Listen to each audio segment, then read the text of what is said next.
So today I want to discuss why big government, big bureaucracy, and big corporations who often collude and then capture both, why they hate transparency.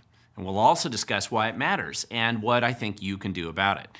But before we do, I just want to remind everybody to hit subscribe and like on this video, and also share this video with others who may also like it as well.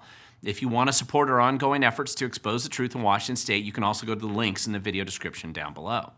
So back to government transparency and the obvious reasons why the politicians and the bureaucracy and the big dollar organizations that are really closely aligned with both, why they fear any effort to expose the truth about how they operate and what they do behind closed doors.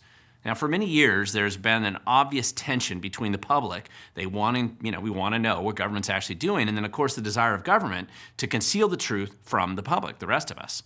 Now, there are many reasons why government at all levels, from your local school board to the President of the United States, why they don't want you to know what they are really doing. And it's really simple. First of all, the sad truth is that government, as a general rule, just isn't that good at even the most fundamental basics of what we pay them to do.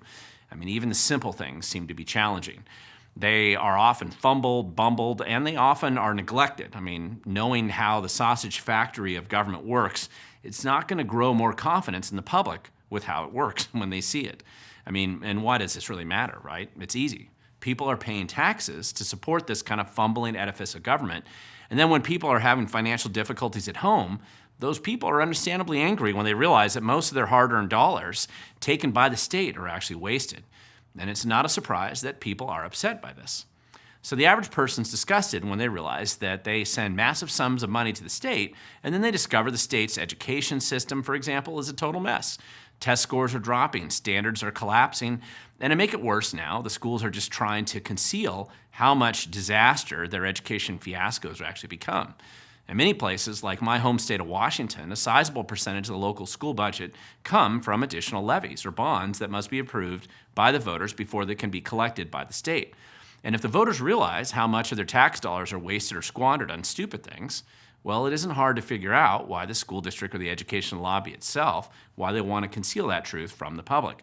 And so they don't vote no on the next levy. It's understandable why they'd be concerned. So it's like this all levels of government, unfortunately. Maybe when the Department of Transportation screws up and they have a bridge collapse due to their own incompetence, which we've had in our state before, that same agency goes into defense mode. And of course, they try to shift the blame or hide the truth from the public. And why? Well, they certainly don't want you to look elsewhere. They don't want you to look anywhere else in their agency and then, of course, realize that this collapsing bridge is just the tip of the iceberg of their incompetence. They prefer just to float right on by, while the public's awareness, while they kind of keep collecting fat our taxpayer checks without anyone the wiser that they basically waste so much of your money. The same is really true with military budgets that spend millions of dollars for toilets, for example, or State Department funds given to dictatorships overseas, or just the usual bloat and incompetence of an agency that really spends a lot of cash and produces almost zero tangible value for the public.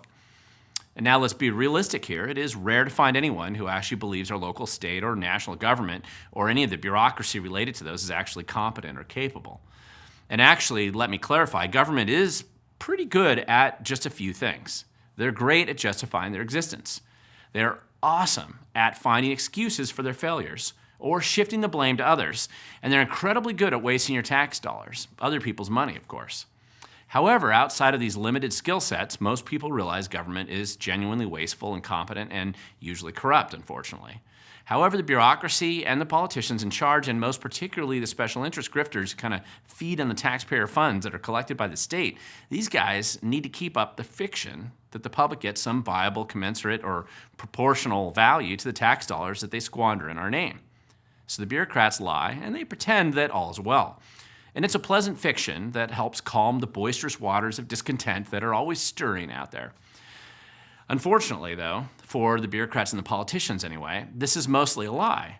And unfortunately, it's a big lie. The more people understand about how government works, the more they realize that their tax dollars, a sizable portion of them anyway, are wasted. And once people realize and accept this, it's really hard to put that genie of truth back in the bottle of lies. Now, there was a time in our nation when the traditional media were, at least in part, kind of a watchdog for stories about government, especially government corruption or incompetence. However, as partisan affiliation really becomes more tribalized and more important to the insider political class, the media has largely aligned itself now with the existing political class that we have, mostly, but not exclusively, affiliated with the Democratic Party. So the media today will mostly see no evil, hear no evil, or speak any truth about how government operates. And the only exception occasionally is when a Republican's in charge. And then the media will suddenly rediscover the good government roots, and maybe they'll report the truth about incompetence and corruption. However, it's important to note that the incompetence of government and the corruption of the bureaucracy is really not a partisan thing. I believe that the bigger government gets, the worse it becomes, and it doesn't matter much if somebody has an R next to their name or a D, unfortunately. The bloated bureaucracy and the grifter class, they kind of poison everything. Sometimes Republicans remember their smaller government roots, and maybe they can stop the bloat temporarily. And sometimes the media will actually expose the truth when a Republican's in charge. But this is less frequent than it should be. Now, I'm no longer aware of any Democrats left who actually care about cleaning up government. I suspect that belief is really no longer allowed in the Democratic Party that we all know today. So we the people now, we have a real dilemma to face. I mean, one party loves the corruption and incompetence and is happy to fertilize both when they're in office, and the other says they want to do something to fix it, but rarely has the backbone to do so in any tangible way when they get in charge. And this actually kind of sucks for the people, you and I, who actually care about the government and how our government actually operates. So what can we do to fix it? And this is an important question because it isn't hard to find problems with how government operates. All you have to do is pay attention. However, it is hard to fix it. And this is where we get back to transparency and the role of the active, concerned citizen, hopefully like you and I, and those who really want to be civically engaged. Now, demanding transparency in government is actually more important than most people realize. It is usually the first step in any kind of real reform. In Washington state, my home state, there have been two distinct periods in history where the people have actually rebelled against corruption and incompetence in government and demanded more transparency. And I believe that we're actually facing another movement today, whether our political elite realize it or not. The first movement was actually in the 1910s and 1930s, about 100 years ago, and this was an era when citizens actually became disgusted with corruption in local government, and they demanded restraint on various types of taxes in our state, property tax restrictions, for example. Over a 10-year period, the people tried to pass restrictions on property taxes before finally the legislature they were shamed into really changing the state constitution at the time. And you thought the $30 car tab fight was bad. It should be no surprise the citizens' initiative process was actually integrated into the state constitution in 1912 during this kind of first era of citizens engaging in government and demanding more transparency. And the initiative process was frequently used to push back against the abuses of the state. You can also find many current laws that were written in that era of discontent, rules around kind of tracking government assets, how surplus assets were distributed, the early structure of the Civil Service Act, and then other reforms that were viewed as kind of holding government accountable at that time. Now, the second movement in our state began in the late 1960s and kind of into the early 1980s, and this really had mostly to do with the Sunshine Laws, the Open Public Meetings Act, the Public Records Act, the Public Disclosure Commission, and Washington State's campaign finance rules. And this was really an era when average people, average citizens just like you and I, became concerned that they really didn't know who was funding the political class, and they felt that government was making key decisions kind of away from the view of the public. And that special interests were basically kind of controlling the levers of government. Sounds familiar. And they were right back then, and unfortunately those concerns, they persist today. So today's movement for government transparency is just as important as those past eras in our nation.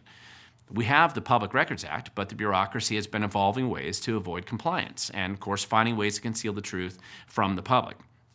Several cases, for example, have come to light in just the past few years which directly implicate Bob Ferguson, our state's attorney general, and the leading Democrat candidate for the governor's office in Washington state. And these cases have exposed his personal corruption in directing his employees, for example, to conceal information from the public, which was resulted in now large fines against the state. More recently, with prosecutorial misconduct by targeting political enemies with frivolous litigation, as the Value Village case recently demonstrated. At a more local level, parents in our state are discovering that the entire public education system is just decaying in a way that really many would have denied possible just a few years ago. Standards for education have clearly collapsed. Educational results are in free fall, and the weird fetishes of leftist indoctrination in our schools are really starting to be exposed. And no wonder that 40,000 families have pulled their kids out of the public education system. And yet our communities are paying more than ever now for public education with far worse results.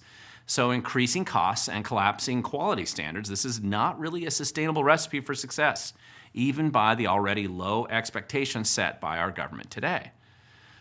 Now, we once had media allies in our fight for government transparency, but this special interest has become co-opted and captured, I think, by the very government over which they still claim to be a watchdog. Traditional media today is mostly cowed, and they're subdued and afraid to rock the boat. Just read the Seattle Times or watch King 5 News or pretty much any outlet in Washington state today. They will avoid discussing or even trying to expose the corruption in local government, unless they absolutely are forced to do so. I mean, nobody is investigating anything anymore from these places. If you're still an old school journalist doing that type of work here, you will probably lose your job soon when you step on the wrong political toes. So their goals now have shifted from comforting the afflicted and afflicting the comfortable to protecting the political class and concealing the truth from you and I. So the need for more transparency in government, I believe, is greater today than ever before. And anything that is genuinely unsustainable overall will eventually be forced to change. The bloat of big government that we're witnessing today, kind of this unsustainable spending, the drop in quality for government services, releasing violent felons to inflict more pain and suffering on the community rather than protecting the public, these are things that just can't last forever. They tend to collapse like a house of cards or pop like a bubble. The sooner they do, frankly, the better, because this is going to give us the necessary and difficult job of cleaning up the mess and fixing what is broken, of course, and streamlining the critical services of government while pruning the dead wood from the forests that we actually have today. Now, I'd rather be proactive in this process of addressing government bloat, incompetence, and corruption. And there are critical functions of government that we are losing today. A functioning justice system, effective law enforcement programs, these are things that come to mind. But we can fix these things. It isn't easy, and it is actually a lot of hard work, but the more transparent government is, the easier it will be for us to actually fix the problems that are becoming very self-evident today. And I believe transparency is really the first step in fixing anything. The corrupt and the incompetent will always resist transparency because it will expose their corruption and incompetence. I mean, that's obvious. That's why we see pushback by these agencies, special interests, and of course the politicians. If the public were to realize just how bad it really is, then it seems unlikely that they would keep collecting the cash they currently extract from us, and genuine reform becomes more difficult. The people feeding at the current gravy train of corruption or incompetence, they don't want anybody to upset the train, and the traditional media won't help us expose the truth, so it's really up to us, activists, non-traditional media, perhaps whistleblowers, and then the handful of politicians with spines who are actually willing to engage and do the messy and difficult work of fixing what has been broken. Now, think about what you can do to be part of this process. Really, I would just pick an aspect of local government that isn't working as it should and do your research. Use the Public Records Act to find more information. Find others who share your interests and passions. Recruit whistleblowers and educate yourself. Government isn't going to reform itself. There will be lots of resistance, and let's get started right now because nobody else is going to come and do it for us. And the problems that we actually see today, they're only going to get worse the longer we ignore them. So thank you for watching this video. I think transparency is incredibly important, and as always, like I end all my videos, the future in the end, it really does belong to those who show up.